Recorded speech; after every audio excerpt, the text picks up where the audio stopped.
It is time for the Lord's vengeance. He will pay her what she deserves. Babylon was a gold cup in the Lord's hand. She made the whole earth drunk. The nations drank her wine. Therefore they have now gone mad. Babylon will suddenly fall and be broken. Wail over her. Get balm for her pain. Perhaps she can be healed. We would have healed Babylon, but she cannot be healed. Let us leave her, and each go to his own land. For her judgment reaches to the skies. It rises as high as the clouds. The Lord has vindicated us. Come, let us tell in Zion what the Lord our God has done. Sharpen the arrows, take up the shields. The Lord has stirred up the kings of the Medes, because his purpose is to destroy Babylon. The Lord will take vengeance, vengeance for his temple. Lift up a banner against the walls of Babylon. Reinforce the guards, station the watchmen, prepare an ambush.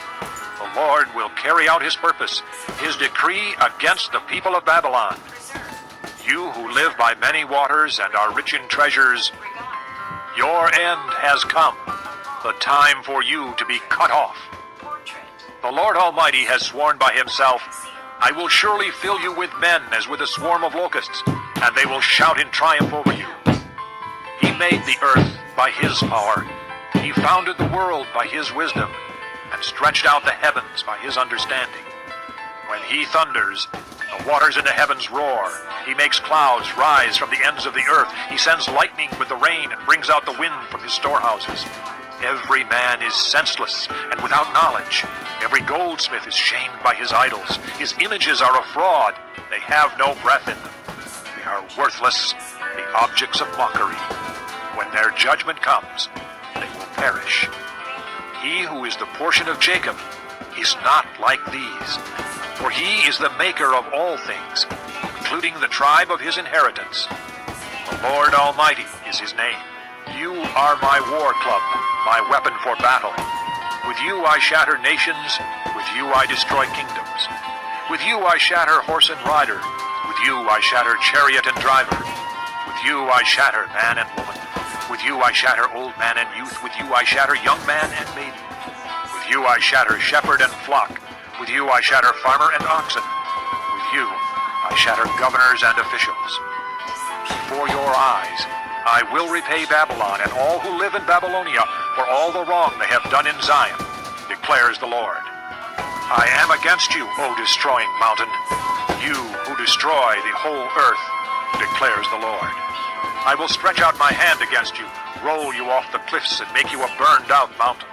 No rock will be taken from you for a cornerstone, nor any stone for a foundation, for you will be desolate forever, declares the Lord. Lift up a banner in the land, blow the trumpet among the nations, prepare the nations for battle against her, summon against her these kingdoms, Ararat, Minni, and Ashkenaz. Appoint a commander against her, send up horses like a swarm of locusts. Prepare the nations for battle against her, the kings of the Medes, their governors and all their officials, and all the countries they rule. The land trembles and writhes, for the Lord's purposes against Babylon stand, to lay waste the land of Babylon, so that no one will live there. Babylon's warriors have stopped fighting. They remain in their strongholds. Their strength is exhausted. They have become like women. Her dwellings are set on fire. The bars of her gates are broken. One courier follows another, and messenger follows messenger, to announce to the king of Babylon that his entire city is captured. The river crossings seized, the marshes set on fire, and the soldiers terrified. This is what the Lord Almighty, the God of Israel, says. The daughter of Babylon is like a threshing floor at the time it is trampled. The time to harvest her will soon come. Nebuchadnezzar, king of Babylon, has devoured us. He has thrown us into confusion. He has made us an empty jar. Like a serpent, he has swallowed us and filled his stomach with our delicacies, and then has spewed us out. May the violence done to our flesh be upon Babylon, say the inhabitants of Zion. May our blood be on those who live in Babylonia, says Jerusalem. Therefore, this is what the Lord says. See, I will defend your cause and avenge you. I will dry up her sea and make her springs dry. Babylon will be a heap of ruins, a haunt of jackals, an object of horror and scorn, a place where no one lives. Her people all roar like young lions. They growl like lion cubs. But while they are aroused, I will set out a feast for them and make them drunk, so that they will shout with laughter, then sleep forever and not awake, declares the Lord. I will bring them down like lambs to the slaughter, like rams and goats. How Shishak will be captured, the boast of the whole earth seized. What a horror Babylon will be among the nations. The sea will rise over Babylon. Its roaring waves will cover her. Her towns will be desolate, dry and desert land, a land where no one lives, through which no man travels. I will punish hell in Babylon and make him spew out what he has swallowed. The nations will no longer stream to him, and the wall of Babylon will fall. Come out of her, my people. Run for your lives. Run from the fierce anger of the Lord. Do not lose heart or be afraid when rumors are heard in the land. One rumor comes this year, another the next. Rumors of violence in the land and of ruler against ruler. For the time will surely come when I will punish the idols of Babylon.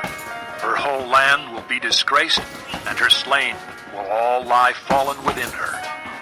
Then heaven and earth and all that is in them will shout for joy over Babylon. For out of the north destroyers will attack her, declares the Lord. This concludes disc number 41. Babylon must fall because of Israel's slain, just as the slain in all the earth have fallen because of Babylon. You who have escaped the sword, leave and do not linger. Remember the Lord in a distant land, and think on Jerusalem. We are disgraced, for we have been insulted, and shame covers our faces because foreigners have entered the holy places of the Lord's house. But days are coming, declares the Lord, when I will punish her idols, and throughout her land the wounded will groan. Even if Babylon reaches the sky and fortifies her lofty stronghold, I will send destroyers against her, declares the Lord. The sound of a cry comes from Babylon, the sound of great destruction from the land of the Babylonians. The Lord will destroy Babylon. He will silence her noisy din. Waves of enemies will rage like great waters. The roar of their voices will resound. A destroyer will come against Babylon. Her warriors will be captured, and their bows will be broken. For the Lord is a God of retribution. He will repay in full. I will make her officials and wise men drunk, her governors, officers, and warriors as well. They will sleep forever and not awake, declares the King, whose name is the Lord Almighty. This is what the Lord Almighty says. Babylon's thick wall will be leveled, and her high gates set on fire. The peoples exhaust themselves for nothing. The nation's labor is only fuel for the flames. This is the message Jeremiah gave to the staff officer Seraiah, son of Neriah, the son of Messiah, when he went to Babylon with Zedekiah, king of Judah, in the 4th year of his reign. Jeremiah had written on a scroll about all the disasters that would come upon Babylon, all that had been recorded concerning Babylon. He said to Seraiah, When you get to Babylon, see that you read all these words aloud. Then say, O Lord, you have said you will destroy this place, so that neither man nor animal will live in it. It will be desolate forever. When you finish reading this scroll, tie a stone to it and throw it into the Euphrates. Then say, So will Babylon sink, to rise no more because of the disaster I will bring upon her, and her people will fall. The words of Jeremiah end here. Chapter 51. This is what the Lord says. See, I will stir up the spirit of a destroyer against Babylon and the people of Leb-Kamai. I will send foreigners to Babylon to winnow her and to devastate her land. They will oppose her on every side in the day of her disaster. Let not the archer string his bow, nor let him put on his armor. Do not spare her young men. Completely destroy her army. They will fall down slain in Babylon, fatally wounded in her streets. For Israel and Judah have not been forsaken by their God, the Lord Almighty, though their land is full of guilt before the Holy One of Israel. Flee from Babylon. Run for your lives. Do not be destroyed because of her sins. It is time for the Lord's vengeance. He will pay her what she deserves. Babylon was a gold cup in the Lord's hand. She made the whole earth drunk. The nations drank her wine. Therefore they have now gone mad. Babylon will suddenly fall and be broken. Wail over her. Get balm for her pain. Perhaps she can be healed. We would have healed Babylon, but she cannot be healed. Let us leave her, and each go to his own land. For her judgment reaches to the skies. It rises as high as the clouds. The Lord has vindicated us. Come, let us tell in Zion what the Lord our God has done. Sharpen the arrows, take up the shields. The Lord has stirred up the kings of the Medes, because his purpose is to destroy Babylon. The Lord will take vengeance, vengeance for his temple. Lift up a banner against the walls of Babylon. Reinforce the guard, station the watchmen, prepare an ambush. The Lord will carry out his purpose, his decree against the people of Babylon. You who live by many waters and are rich in treasures, your end has come, the time for you to be cut off. The Lord Almighty has sworn by himself, I will surely fill you with men as with a swarm of locusts, and they will shout in triumph over you. He made the earth by his power. He founded the world by his wisdom, and stretched out the heavens by his understanding. When he thunders, the waters in the heavens roar. He makes clouds rise from the ends of the earth. He sends lightning with the rain and brings out the wind from his storehouses. Every man is senseless and without knowledge. Every goldsmith is shamed by his idols. His images are a fraud. They have no breath in them. They are worthless, the objects of mockery. When their judgment comes, they will perish. He who is the portion of Jacob is not like these, for he is the maker of all things, including the tribe of his inheritance.